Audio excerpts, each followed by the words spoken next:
was in LA auditioning for TV jobs and learning how to do stand-up from old pro Judy Carter when I was cast in a TV pilot starring John Ritter.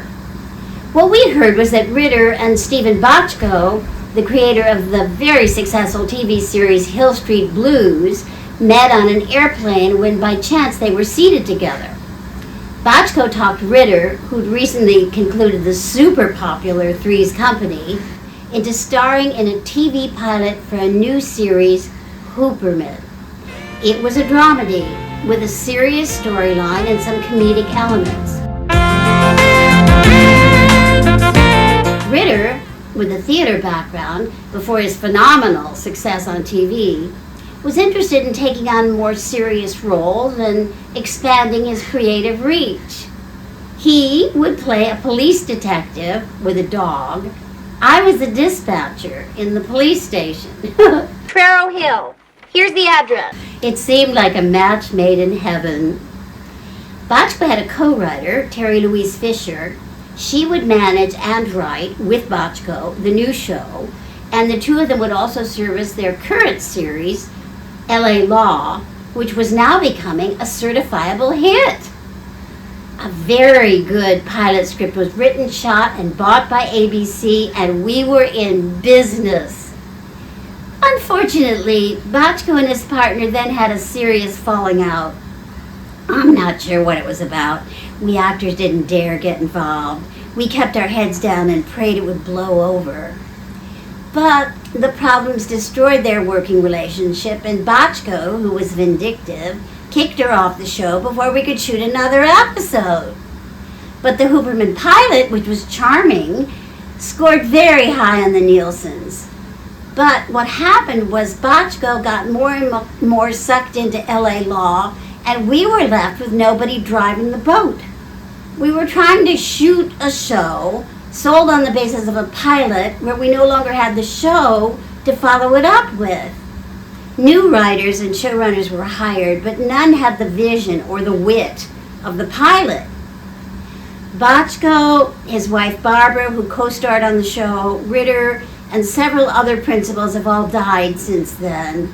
So I'm telling this as I saw it, hoping nobody's left alive to sue me. The new showrunners gave Ritter more and more comedic material, ignoring the rest of us and abandoning the idea of dramedy. This didn't work terribly well, but we stayed on the air due to Ritter's popularity and God-given talent. The rest of the cast clung on, being used less and less. With our storylines, we had become sidelines. They used me in every single episode, but barely gave me anything to do. I was like a mascot. Your contract guarantees you get paid for a certain number of episodes, but doesn't guarantee you'll actually be on those episodes. It was a lot of stress, but the money was great. So we soldiered on, and it struck me, I couldn't help noticing everyone on this show either had substance abuse problems or was in recovery, except me. But I come from an alcoholic family, and going to adult children of alcoholics meetings, I learned I was an enabler. And that is someone who gets along with and sometimes facilitates substance abusers. Is that how I got this job? Were we a perfect match? Maybe. But after 2 years, despite being lined up for season 3, ABC either canceled us or John had had enough and pulled the plug. John decided that the future lay in films. He shot a film about men dueling in the dark wearing light-up condoms. I didn't see it, but it was described to me.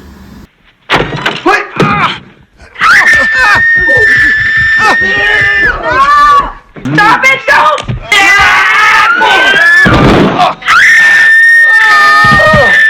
It didn't do well. Other films he starred in didn't either. He was successful in smaller character-type roles in other people's films. Homosexual. I like men.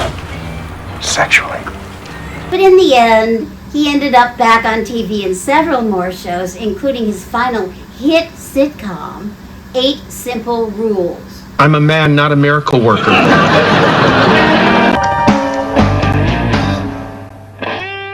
TV was John Ritter's medium. He shone on TV.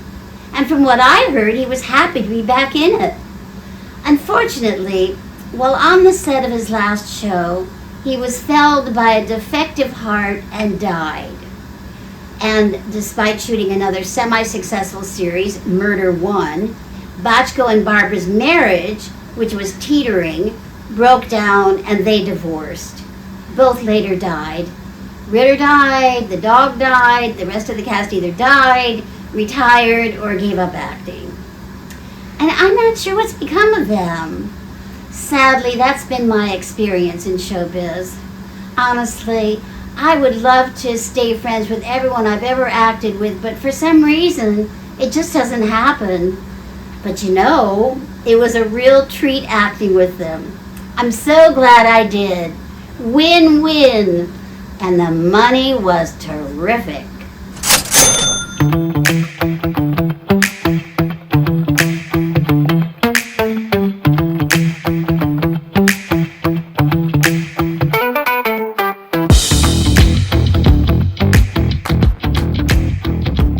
And if you enjoy these episodes, be sure to like, subscribe, and share with your friends so we can keep making these. Thanks a lot. Bye-bye.